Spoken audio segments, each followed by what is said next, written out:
10 مرتبہ قرآن مجید ختم کرنے کا ثواب. اسی طرح سورۃ النصر اذا جاء نصر اللہ 4 مرتبہ اگر کوئی مومن بندہ پڑھ لیتا ہے تو 1 مرتبہ قرآن مجید ختم کرنے کا ثواب. تو اسی طرح قل یا ایھا الکافرون، یہ بھی سورت ہر کسی کو یاد ہے، بڑوں کو بھی یاد ہے، بچوں کو بھی یاد ہے الحمدللہ. تو سورۃ الکافرون جو کوئی 4 مرتبہ پڑھ لیتا ہے اللہ تعالیٰ اسے 1 مرتبہ قرآن مجید ختم کرنے کا ثواب عطا. اب آگے آئے سورہ زلزال ہے، اذا زلزلت الارض زلزالها، یہ بھی ایک سورت ہے. اگر کوئی اس سورت کو 2 مرتبہ پڑھ لیتا ہے تو اللہ تعالیٰ اسے 1 مرتبہ قرآن مجید ختم کرنے کا ثواب عطا. تو حاضرین کرام آج کی رات آپ کثرت سے قرآن مجید کی تلاوت کریں، قرآن مجید ضرور پڑھیں اور ساتھ ہی ساتھ سورہ یاسین شریف پڑھیں. سورہ یاسین ضرور پڑھیں. قل هو اللہ 3 مرتبہ پڑھیں گے قرآن مجید. سورہ نصر 4 مرتبہ پڑھیں قرآن مجید ختم کرنے کا ثواب. سورۃ الکافرون 4 مرتبہ پڑھیں قرآن مجید ختم کرنے کا ثواب. سورہ زلزال 2 مرتبہ پڑھیں تو 1 قرآن مجید ختم کرنے کا ثواب. اگر اس طرح آپ پڑھ لیں گے تو 14 مرتبہ قرآن مجید ختم کرنے کا ثواب اللہ تعالیٰ آپ کو عطا فرمائے. تو حاضرین کرام اس کے بعد استغفار کی آپ کثرت کریں. استغفار یہ تمام استغفار ایک ایسی چیز ہے کہ بندے کی جتنی پریشانیاں ہیں، جتنی مصیبتیں ہیں استغفار پڑھنے سے ختم ہو جاتی ہیں. استغفار پڑھنے سے ختم ہو جاتی ہیں. آج ہماری زندگیوں میں پریشانیاں ہی پریشانیاں ہیں. آج اس کی وجہ یہ ہے کہ ہم استغفار کا وظیفہ چھوڑ چکے ہیں.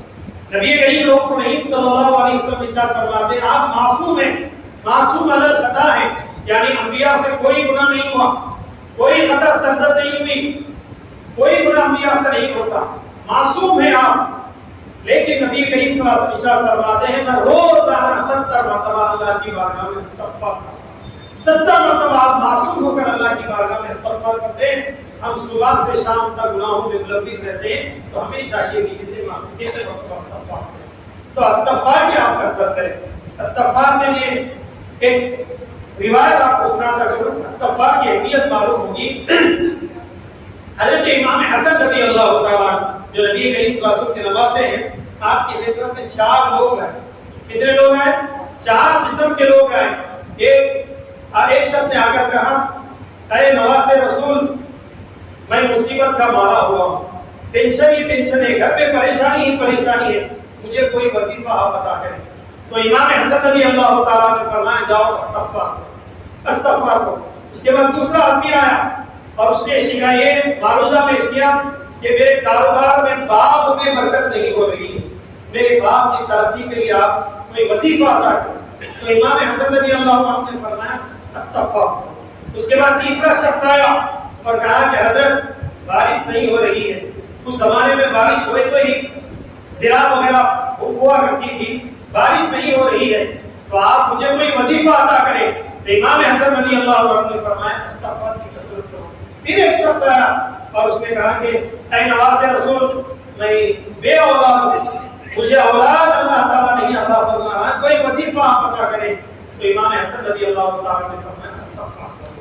4 قسم کے لوگ آئے، جن کو اولاد نہیں وہ بھی آئے، جن کے کاروبار میں برکت نہیں ہو رہی وہ بھی آئے، جن کے باپ میں برکت نہیں ہو رہی وہ بھی آئے، اور جو بارش نازل نہیں ہو رہی وہ بھی شکایت لے کر آئے.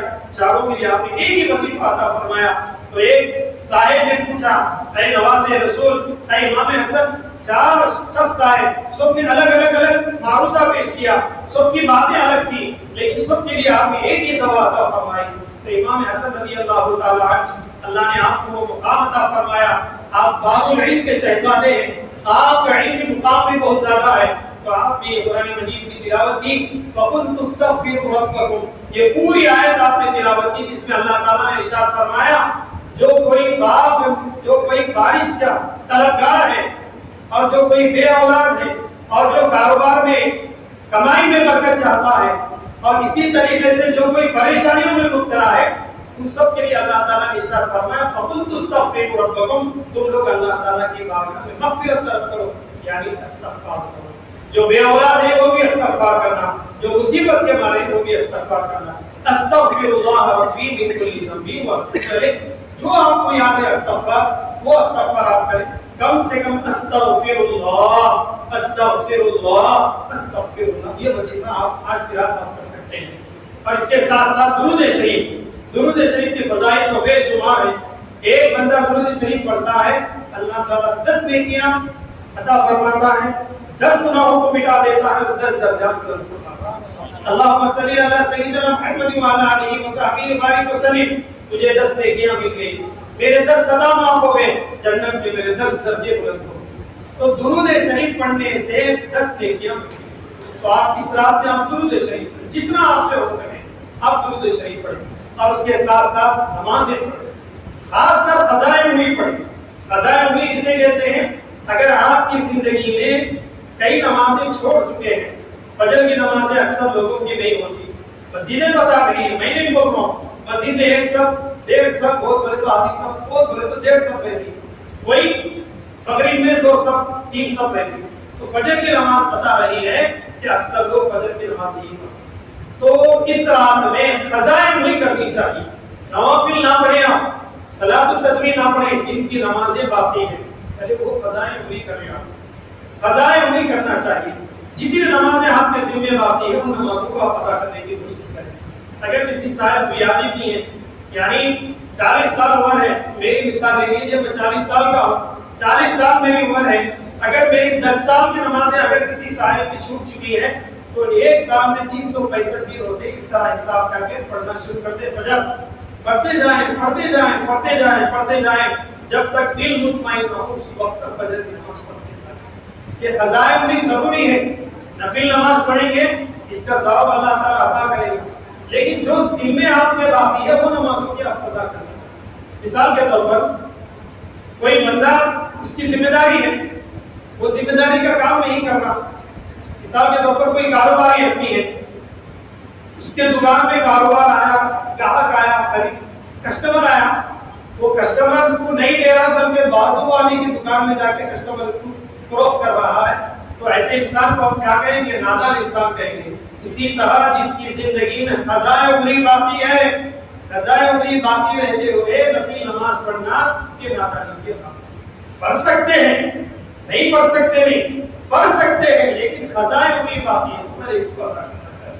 مرنے کے بعد شب قدر میں آپ نوافل نہیں پڑھے, اللہ تعالیٰ نہیں پوچھے گا کیوں نہیں پڑھے. میں نے شب قدر ادا کی تو تم نے نوافل کیوں نہیں پڑھے, اللہ تعالیٰ نہیں پوچھے گا. لیکن اللہ تعالیٰ یہ ضرور سوال کرے گا, تیرے فجر کی نمازیں اتنی تھی, تیری ظہر کی نمازیں اتنی باقی تھی, عصر کی نمازیں اتنی باقی تھی, مغرب اور عشاء کی نمازیں اتنی باقی تھی, تو ان نمازوں کی پوری قضا کیوں نہیں کی. قضائے عمری آج کی رات بالکل ضرور کریں, جتنا ہو سکے آپ پڑھیں. نوافل پڑھنے کو بھی جی چاہتا ہے, آپ کا جی چاہتا ہے, میرا بھی جی چاہتا ہے, نوافل پڑھیں, لیکن نوافل سے زیادہ اہمیت قضائے عمری کو.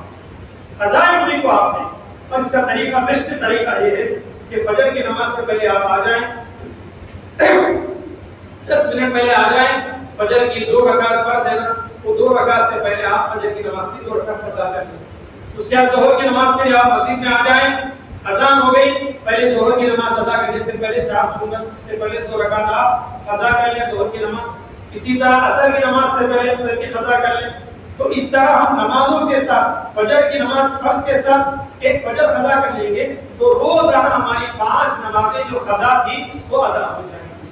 تو اس طرح روزانہ اس ترتیب سے کریں گے, 30 دن 30 فجر ادا ہو گئے, 30 ظہر ادا ہو گئے, 30 عصر ادا ہو گئے, 30 مغرب 30 عشاء ادا ہو گئے. اسی طرح 300 سال کے 365 دن ہیں, 365 آپ کی فجر کی نمازیں ادا ہو گئی, 365 آپ کی ظہر عصر مغرب عشاء کی نمازیں. تو یہ نمازیں ادا کرنا ضروری. اس کا طریقہ یہ بتلا رہا ہوں, آج کی رات آپ قضائے عمری ضرور کریں. ہر بندے کے کچھ نہ کچھ نمازیں باقی ہیں, بہت کم لوگ ایسے ہوتے ہیں جن کی نمازیں باقی نہیں ہیں. تو پہلے قضائے عمری کریں, اس کے بعد آپ نوافل پڑھیں. نوافل پڑھیں, منع نہیں کر رہا ہوں, لیکن قضائے عمری پہلے کریں, یہ اللہ تعالیٰ پوچھے گا. تو آپ صلاۃ التسبیح اس رات میں پڑھ سکتے ہیں. صلاۃ التسبیح کی بہت زیادہ فضیلت بتائیں, بہت زیادہ فضیلت بتائے گی. صلاۃ التسبیح پڑھنے کی کوشش کریں. اگر کسی کو صلاۃ التسبیح احناف کے نزدیک صلاۃ التسبیح کی جماعت منع ہے, اس لیے احناف ادا نہیں کرتے, لیکن شوافی جو لوگ ہیں ان کی ابتدا آپ کر سکتے ہیں, ان کی ابتدا آپ کر سکتے ہیں. احناف میں صلاۃ التسبیح کی جماعت منع ہے. صلاۃ التسبیح آپ پڑھنے کی کوشش کریں. صلاۃ التسبیح کا طریقہ کیا ہے, اس کی فضیلت کیا ہے, نبی کریم صلی اللہ علیہ وسلم کے چچا حضرت عباس رضی اللہ تعالیٰ، جو حضور نبی کریم صلی اللہ علیہ وسلم کے چچا ہیں، تو آپ نے نبی کریم صلی اللہ علیہ وسلم نے حضرت عباس سے فرمایا اے عباس رضی اللہ تعالیٰ صلاۃ التسبیح آپ ادا کریں. تو حضرت عباس رضی اللہ تعالیٰ نے پوچھا اے میرے بھتیجے محمد یا رسول اللہ، اگر میں صلاۃ التسبیح ادا کروں گا تو اللہ تعالیٰ مجھے کیا نیکیاں عطا فرمائے گا؟ تو نبی کریم صلی اللہ علیہ وسلم نے ارشاد فرمایا جو صلاۃ التسبیح نفل نماز ہے وہ ادا کرے گا تو اللہ تعالیٰ اس کے پچھلے گناہ، آگے کے گناہ، ظاہر کے گناہ، باطن کے گناہ، قدیم گناہ، جدید گناہ، یعنی پورے گناہ اللہ تعالیٰ اس کے معاف فرمائے گا جو صلاۃ التسبیح ادا کرے گا. نبی کریم صلی اللہ علیہ وسلم نے ارشاد فرمایا اے چچا اگر آپ سے ہو سکے تو زندگی میں ایک مرتبہ صلاۃ التسبیح ادا کریں. اگر زندگی میں ایک مرتبہ ادا نہیں کر سکتے اس کی بہت بڑی فضیلت آئی ہے، آپ حشاد رہ کر شب قدر میں صلاۃ التسبیح پڑھیں. صلاۃ التسبیح کا طریقہ بھی آپ حضرات کے سامنے کوشش گزار کرتا ہوں کہ صلاۃ التسبیح ہے نفل نماز. نفل نماز ہے چاہے تو آپ کون سی بھی سورت پڑھ سکیں، کون سی بھی سورت پڑھ سکیں. نفل نماز ہے 4 رکعت صلاۃ التسبیح کی نیت کریں. اور اس میں کیا پڑھنا ہوتا ہے؟ صلاۃ کہتے ہیں نماز کو، تسبیح کہتے ہیں جس میں اس نماز میں تسبیح کا ذکر کیا جا رہا ہے. اور وہ تسبیح کون ہے؟ سبحان اللہ والحمدللہ ولا الہ الا اللہ واللہ اکبر. یہ آسان تسبیح ہے، صبح کرنے کی تسبیح ہے. اور آسانی کے لیے اگر کسی کا جنازہ ہم لے کے جاتے ہیں تو الگ لہر ہو جاتی سبحان اللہ والحمدللہ ولا الہ الا اللہ واللہ اکبر. یہ تسبیح ہے صلاۃ. یہ تسبیح آپ کے ذہن میں یاد رکھنے کے لیے بول رہا ہوں، کسی کا جنازہ لے تو یاد رکھنے کے لیے ہوگا. تو یہ تسبیح آپ کو پڑھنا ہے 4 رکعت میں. کون سی بھی آپ صورت کریں، پہلے نیت کیا کرنا؟ اے اللہ میں 4 رکعت نماز صلاۃ التسبیح کے ادا کرتا ہوں واسطے اللہ کے، وہ میرا کافی سن. یہ آپ نیت کریں. اس کے بعد اللہ اکبر بول کے آپ ہاتھ باندھ دینا جس طرح نماز کو پڑھتے ہیں. اس کے بعد ثنا سبحانک اللہم وبحمدک وتبارک اسمک وتعالی جدک ولا الہ غیرک. یہ پڑھنے کے بعد آپ صلاۃ یہ جو ہے نا سبحان اللہ والحمدللہ ولا الہ الا اللہ واللہ اکبر 15 مرتبہ. 2 روایتیں ملتی ہیں، ثنا سے پہلے بھی پڑھ سکتے، ثنا کے بعد بھی پڑھ سکتے. جو آپ کو سمجھ میں وہ کریے. بہتر یہ ہے کہ آپ ثنا کے بعد پڑھیں. پہلے ثنا پڑھ لیں، اس کے بعد 15 مرتبہ سبحان اللہ والحمدللہ ولا الہ الا اللہ واللہ اکبر 15 مرتبہ ہو گئے. اس کے بعد سورہ فاتحہ پڑھیں. اس کے بعد جو سورت چاہے آپ پڑھیں، قل اللہ پڑھ لیں، قل اعوذ بالفلق پڑھ لیں، قل اعوذ برب الناس پڑھ لیں. 4 سورتیں آپ کو پڑھنا ہے. تو پہلی رکعت میں آپ تبت یدا پڑھ لیے. پہلی رکعت میں سورہ فاتحہ پڑھنے کے بعد تبت یدا پڑھنے کے بعد رکوع میں جانے سے پہلے 10 مرتبہ تسبیح پڑھنا. سبحان اللہ والحمدللہ ولا الہ الا اللہ واللہ اکبر 10 مرتبہ پڑھنا ہے.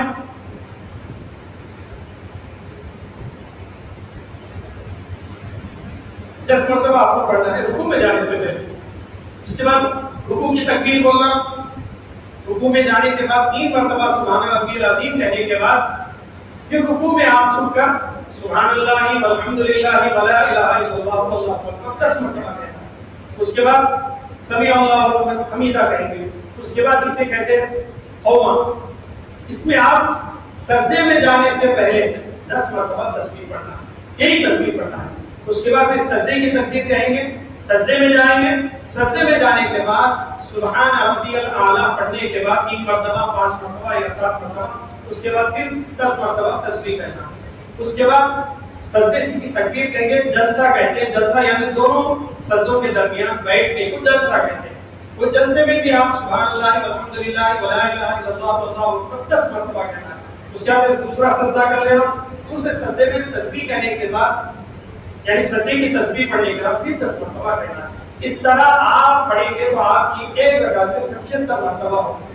دوسری رکعت میں سے نصیب 75 مرتبہ، تیسری رکعت میں 75 مرتبہ، چوتھی رکعت میں 75 مرتبہ. اچھا قاعدے میں جب 2 رکعت میں ہم قاعدے میں بیٹھتے ہیں، اتحیات میں بیٹھتے ہیں، اتحیات میں کچھ بھی نہیں پڑھنا. اتحیات پڑھ لینا اور پھر تکبیر کہتے ہوئے اٹھ کے آپ پھر 15 مرتبہ تسبیح پڑھ لیں گے سورہ فاتحہ ضمن سورہ. تو اس طرح 4 تکبیر آپ نے 4 رکعتوں میں 300 مرتبہ تسبیح پڑھنا. اگر مس ہو جائے یعنی رکوع میں جانے سے پہلے پڑھنا تھا ہے کہ سمیع اللہ لمن ربنا لک الحمد کہنے کے بعد پڑھنا تھا، یہ تسبیح مس ہو گئی، ڈائریکٹ سجدے میں چلے گئے، تو یہ قوما کی تسبیح مس ہو گئی نا سجدے میں پڑھنے سے. تو اس طرح جو تسبیح جس میں مس ہو گئی آگے والا جو رکن ہے اس میں آپ ادا کرنے سے تو صلاۃ التسبیح آپ ادا کرنے کی کوشش کریں. آسان طریقہ ہے. تھوڑی آپ جو لوگ اب تک ادا نہیں کریں ادا کریں. جو لوگ ادا کر چکے ہیں ان کے لیے تو بالکل آسان ہے. آسان طریقہ ہے. احناف کے نزدیک جماعت نہیں ہے اس لیے جامع مسجد میں وہ اہتمام نہیں رکھا ہے. اگر اجازت ہوتی احناف کی طرف سے تو بالکل جو ہے صلاۃ التسبیح کا اہتمام کرتے. تہجد کا اہتمام رکھا گیا. تہجد کی اجازت ہے رمضان کے مہینے میں. نفل کی جماعت احناف کے نزدیک جائز ہے اس لیے تہجد کی اجازت ہے اس لیے تہجد کا اہتمام رکھا گیا ہے. نوافل کی اجازت نہیں ہے جماعت کی اس لیے صلاۃ التسبیح کا اہتمام نہیں رکھا گیا. آپ صلاۃ التسبیح کریں. جو ہو سکتا ہے آپ سے عبادت کر لیں. ساری رات اگر آپ عبادت کریں گے تو اللہ تبارک و تعالیٰ 80 سال کی عبادت کا ثواب عطا فرمائے گا. اور آج کے رات میں یہ دعا مانگنا ہے اللہم انک عفو تحب العفو فاعف عنی. اے اللہ تو معافی کو پسند کرتا ہے, معاف کر دے, معاف کرنے کو پسند کرتا ہے, اور میرے گناہوں کو بھی معاف کرنا. تو حاضرین اکرام یہ بیان رکھنے کا مقصد یہی ہوتا ہے کہ آج کی رات کی اہمیت بتائی جائے. اگر چاہوں تو بہت سارا بیان کر سکتا ہوں لیکن بتانا مقصد یہ ہے کہ آج کی جو عبادت کرنا ہے وہ عبادت کریں. آپ جو چاہے عبادت کر سکتے ہیں. قرآن مجید پڑھ سکتے ہیں, ذکر کر سکتے ہیں, اور افضل الذکر لا الہ الا اللہ. لا الہ الا اللہ محمد رسول اللہ اس کا آپ ذکر کریں جو چاہے آپ عبادت کریں. اللہ کی بارگاہ میں دعا کرو اللہ تعالیٰ شب قدر میں ہم سب کو عبادت کرنے کی توفیق عطا فرما. اے اللہ آج کی رات ہم شب بیداری کر رہے ہیں, ہماری شب بیداری کو قبول فرما. اے اللہ ماہ رمضان کے روزوں کو قبول فرما. اے اللہ ماہ رمضان کی عبادتوں کو قبول فرما. اے اللہ ماہ رمضان میں مولا نماز تراویح میں مولا ہم نے مولا قرآن مجید کو سماعت کیا ہے, سماعت کرنے کو قبول فرما. اے اللہ ماہ رمضان میں قرآن مجید کی تلاوت کی ہے قبول فرما. اے اللہ سنت کے مطابق سحر و افطار کیا ہے اللہ اپنی بارگاہ میں قبول فرما. اے اللہ ماہ رمضان میں ہم اللہ اپنے نفل صدقہ کیا ہے اپنی بارگاہ میں قبول فرما. ماہ رمضان میں جو بھی حضرات نے زکات ادا کی مولا ان کے زکاتوں کو قبول فرما. اے اللہ ماہ رمضان میں ہم جو ٹوٹی پھوٹی عبادت کر رہے ہیں مولا قبول فرما. اے اللہ آپ نے ہمیں شب قدر عطا فرمائی مولا اس رات میں عبادت کرنے کی توفیق عطا فرما. اے اللہ تجھ کو راضی کرنے کی توفیق عطا فرما. ایک ایک لمحہ فضول سے بچا لے مولا, ایک ایک لمحہ مولا تیری عبادت کرنے کی توفیق عطا فرما. آمین. وما علینا الا البلاغ. اے آمنہ کے لال ہمارا سلام لو, محبوب ذوالجلال ہمارا سلام لو. اے آمنہ کے لال ہمارا سلام لو, محبوب ذوالجلال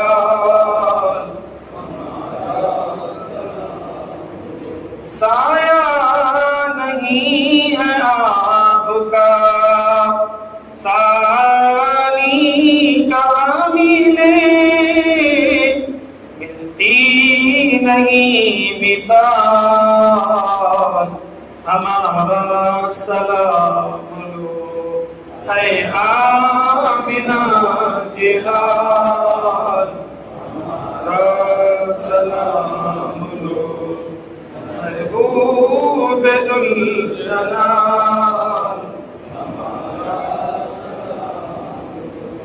ہم آپ کے غلاموں کے ادنا غلام ہیں. اے مالک بلال ہمارا سلام لو. اے آمنہ کے لال ہمارا سلام لو, محبوب ذوالجلال ہمارا سلام لو. مانا گناہگار ہے پھر بھی ہے امتی, اے شافعِ کمال ہمارا سلام لو. اے آمنہ کے لال